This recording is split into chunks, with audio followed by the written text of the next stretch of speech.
বন্ধুগণ, দেশ গড়তে জুলাই জনজাগরণ 2026 এই প্রোগ্রামটি আমাদের গত বছরের 2025 সালের দেশ গড়তে জুলাই পদযাত্রার একটি ধারাবাহিকতা।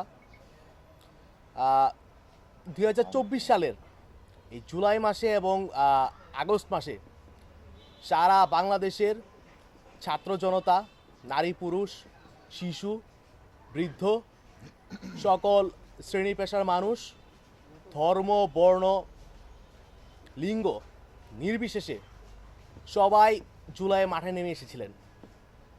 এর উদ্দেশ্য কী ছিল? একটি বৈষম্যহীন বাংলাদেশ গড়ে তোলা, একটি ফ্যাসিবাদ মুক্ত বাংলাদেশ গড়ে তোলা এবং বাংলাদেশে যে শিক্ষার্থীদের চাকুরি ক্ষেত্রে অংশগ্রহণের যে বৈষম্য ছিল, সেই বৈষম্যের প্রতিবাদেই প্রথম স্ফুলিঙ্গটা জ্বলেছিল এবং ধাপে ধাপে সব ধরনের অন্যায় অনাচার এবং রাষ্ট্রীয় ভগ্নদশার বিরুদ্ধে এই আন্দোলন থেকে এই সংগ্রাম গণ অভ্যুত্থানের রূপ নেয়। কিন্তু আজকে আমরা দেখতে পাচ্ছি যে আশা নিয়ে গণ অভ্যুত্থান হয়েছিল, সে আশার অনেক কিছুই বাস্তবায়িত হয়নি।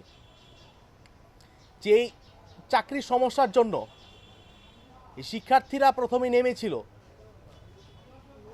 আজকেও সেই সুযোগের যে সমতা সেটা নিশ্চিত হয়নি। সংবিধানে যে সুযোগের সমতা রয়েছে সেটাকে আসলে শ্রদ্ধা করা হয়নি। আমরা বিগত অন্তর্বর্তীকালীন সরকারকেও দেখেছি, তারা আসলে জুলাইয়ের আকাঙ্ক্ষা বাস্তবায়ন করতে অনেকটা ফেইল করেছে এবং বর্তমান বিএনপি সরকারকেও দেখছি জুলাইয়ের আকাঙ্ক্ষা বাস্তবায়নের ক্ষেত্রে তাদের অবহেলা এবং অনেক ক্ষেত্রে অনেকের অবজ্ঞা স্পষ্ট।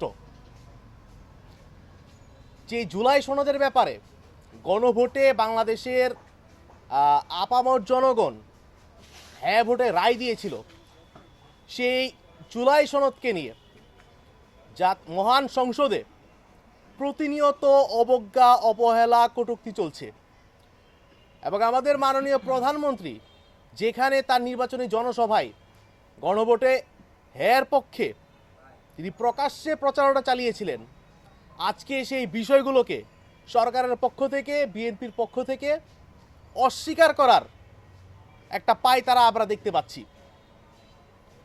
তো মূলত জুলাইয়ের যে আকাঙ্ক্ষাগুলো বাস্তবায়িত হয়নি, এই যে বিভিন্ন মহলের জুলাই ভুলিয়ে দেওয়ার চেষ্টা, সেটার আসলে প্রতিবাদ এবং জুলাইয়ের যে গণ আকাঙ্ক্ষা সেটা জনমানুষের মানসপটে আবারও ফুটিয়ে তোলার জন্যই আমাদের এই জুলাই গণজাগরণ।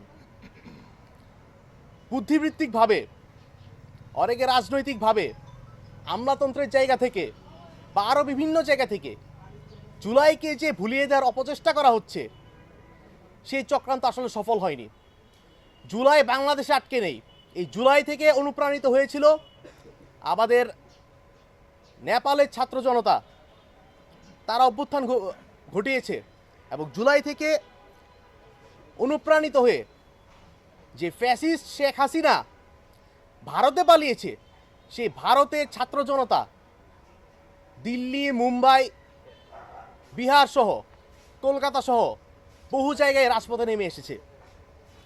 একটা বৈষম্য বিরোধী, একটা অবিচারের বিরুদ্ধে একটা সংগ্রামের স্পৃহা থেকে এবং পুরো দক্ষিণ এশিয়া সহ পুরো বিশ্বে এই জুলাই বিপ্লবের স্পিরিট বাংলাদেশ ছড়িয়ে দিয়েছে। ষড়যন্ত্রকারীদের কোনো ষড়যন্ত্র এখানে সফল হয়নি। বন্ধুগণ, আমরা একটু কর্মসূচির ব্যাপারে আলোকপাত করতে চাই। আমাদের যে কেন্দ্রীয় নেতৃবৃন্দ